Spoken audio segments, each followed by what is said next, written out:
Efetivamente os mesmos. Linda Carlisle. Linda. Incrível. Heaven is a place on earth. Heaven is a place on earth. Não é ela que trazemos cá. Não? Não. Como é que tu estás? Está tudo. Pronto, Boa para semana. mais uma Bom semana. dia. Como é que Olá, estamos? Tiago. Está Estamos tudo? bem. Graças Nossa a Senhora. qualquer coisa. Nossa sim, Senhora. Jesus Cristo não nos ajudou muito. Não. Mas Nossa Senhora está connosco. Dá-nos, por favor, esta bela trilha. Ai, celestial também É ela. mesmo. Eu vou buscar às vezes umas bocarias Sim, e sim. esta música chama-se Lighthouse. Quando perguntarem como é que se chama para ouvir, porque é uma música mesmo bonita. E chama-se Lighthouse, que em inglês significa farol, porque é uma história de um farol, de certa maneira, que vamos contar. Vamos lá a isso. Neste dia, em 1966, anos 60, imagina, passada. Nem se aperceberam. Foi uma década nem que percebeu passou. que morreu. Acenderam e Sim. aquilo foi até ao fim. Sutiã na cabeça do Paul McCartney. Sim. Sabes? Claro, então Isso é que o Beatle. Toda a gente. Não tens que usar a perguntar aos teus pais qual é o Beatle favorito. Sim, Que da minha mãe sei que é o Ringo Starr, porque estava escrito num caderno de Físico-Química de liceu. É o mais jagunço, não é? É estranho, é engraçado. É um padrão. Tiago, a minha mãe está a ouvir. Uh. Estava escrito Otis Redding e Ringo Starr. É pouco óbvio, mas Sim, eu acho, sim, muito engraçado. E agora acabaste de dizer que a minha mãe era homens jagunços. Pronto, mas quando a encontrares, fala Logo com ela. explicas. Explica.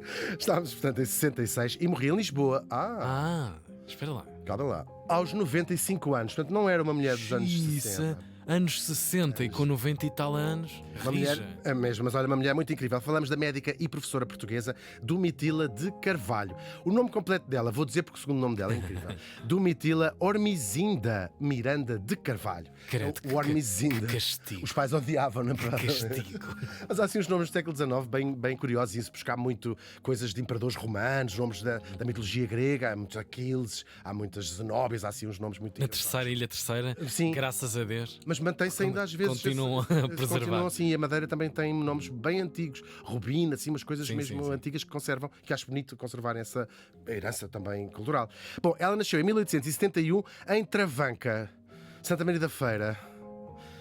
Mas ela vai-se embora, ela já se vai embora. Passou logo. Exatamente, credo. Ela era filha de um professor primário e da mulher de um professor primário. O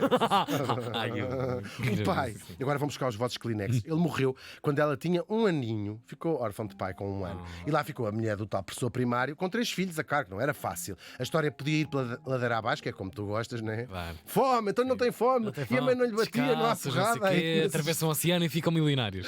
Por acaso não, mas não é menos extraordinário. A nossa Domitila era de facto uma jovem brilhante intelectualmente. Bem, se calhar brilhava também na feira, né? Um pó Azeite de no arroz. cabelo e não sei o quê. Azeite no cabelo. Mas era uma jovem intelectualmente brilhante.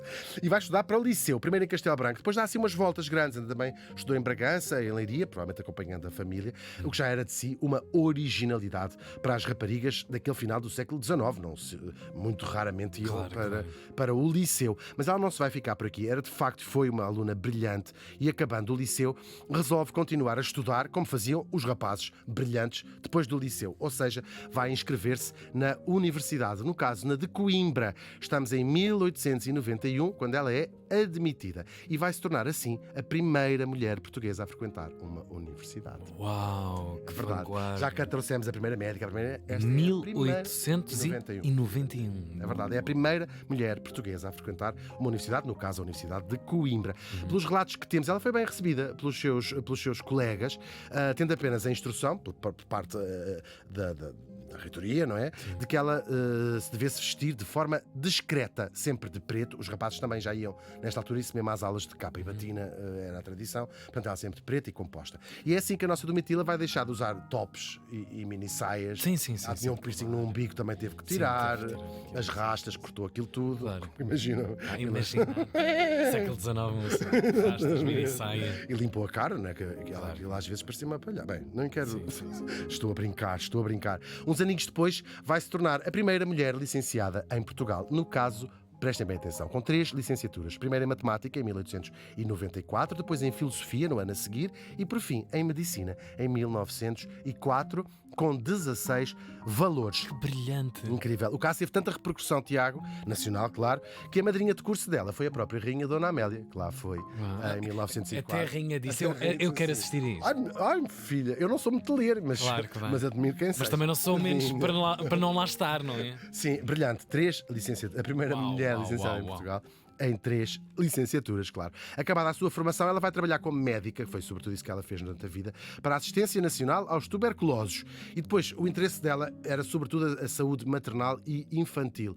E estamos numa altura, já também contámos aqui, sabe-se, a brutalidade infantil gigante, gigante. Países como Portugal e outros morriam muitas. A percentagem de crianças que morria no primeiro ano, aliás, até dos primeiros 5 anos, era gigantesca. E muitas pessoas que estudavam este assunto, também já cá trouxemos outras cientistas portuguesas e fora, percebiam que tinha a ver com os cuidados básicos de higiene. Ou seja, as mulheres não sabiam como cuidar das crianças, não tinham essa informação de como tratar com a higiene que vai mudar isto tudo. Nós sabemos a grande Florence Nightingale, que leva o facto de os médicos lavarem as mãos antes da operação, a taxa de mortalidade nos hospitais. É verdade, claro. é verdade, parecem coisas muito básicas, mas de facto estava também no início do estudo dos germes, das bactérias, tudo isso mais. E obviamente sem julgamento temporal, porque era o que era, era Claro, o que se sabia, fazia, era sim, o que se fazia. Claro, e não havia essa associação científica de uma coisa à outra. E, portanto, ela vai insistir muito na questão dos cuidados básicos de higiene, que vão salvar muitas vidas, claro. E ela percebeu que a questão era também política. E assim, em 1935, já estamos durante o Estado Novo,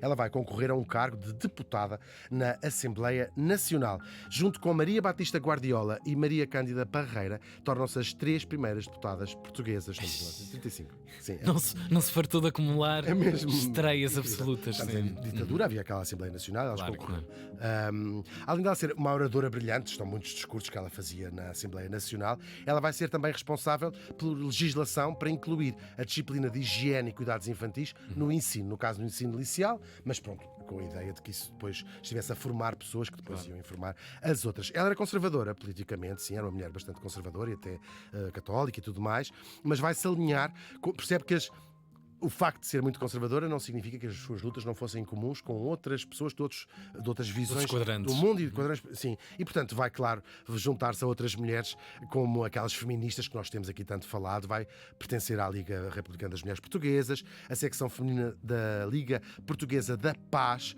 Muitas destas republicanas e feministas eram também pacifistas numa altura em que o mundo estava à beira da Primeira Guerra. Ela nunca casou, mas defendeu a lei do divórcio, ainda que isso assinou uma petição pública com outras mulheres, mesmo que isso fosse uma contra contradição os seus próprios valores religiosos. Claro, muito claro, interessante claro. esta visão do mundo. Mas a tónica dela era de facto a educação das mulheres. Ela defendia que a educação era a maneira de ganharem respeito intelectual e a liberdade que mereciam.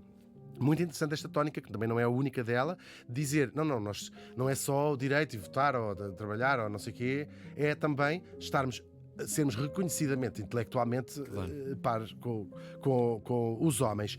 E ela dizia que era da mais elementar justiça que as mulheres tivessem direito a mostrar as suas capacidades também, quer na academia, quer no mercado de trabalho. Nós não precisamos de lembrar o quão original e até subversivo isto era na época. Ela vai pôr em prática as suas ideias como diretora do primeiro Liceu Feminino Português, então chamado Liceu Maria Pia, e hoje é o Liceu Maria Amália Vaz de Carvalho, primeiro liceu para mulheres. Ela foi depois membro, agora só para lhe pôr as coisas ao peito, não é? A Academia das Ciências, o Conselho de Instrução Pública, a Associação de Médicos Católicos e muitas outras instituições de assistência social e também pacifistas. E ainda teve tempo de escrever uns quantos livros de poesia, até que ela morreu, quase um século depois de ter nascido. Um século que vai ver o papel das mulheres mudar de facto na sociedade, graças também a mulheres como ela própria. Claro, ela nasce nos anos 70 do século XIX e morre nos anos 60 do século XX. Essa janela temporal, sim, tanta coisa mudou, quase tudo mudou, e com um impulso determinante. Tal e qual, é isso. Às vezes parece que não cai do céu, são lutas grandes. E é para dizer, é no mínimo preocupante, se nós pensarmos, passou um século, não é? E alguns dos direitos que nós achámos todos garantidos voltam a ser postos em causa, um pouco por todo o mundo. O que nos avisa, e é muito importante este aviso, que nada está garantido, não há direitos garantidos, não há liberdades garantidas, nada é de facto garantido e, portanto, a luta não acaba nunca. Nós estamos em 2024 e nós somos, tu, eu e todos os nossos ouvintes, contemporâneos de lugares do mundo, por exemplo, o Afeganistão, em que são retiradas às raparigas o direito à educação, à escola. No Irão, por exemplo, o direito até a vestir-se como entenderem, ou até no mundo ocidental a decidir sobre o seu próprio corpo. Nós sabemos que somos ouvidos por muitas crianças, pessoas mais novas que estão no carro agora a caminho da escola, e por isso deixamos uma mensagem para as nossas ouvintes, raparigas especificamente, que não se esqueçam de olhar para estas mulheres que são, como o título desta música dissemos no início, verdadeiros faróis. A Domitila de Carvalho morreu faz hoje 58 anos.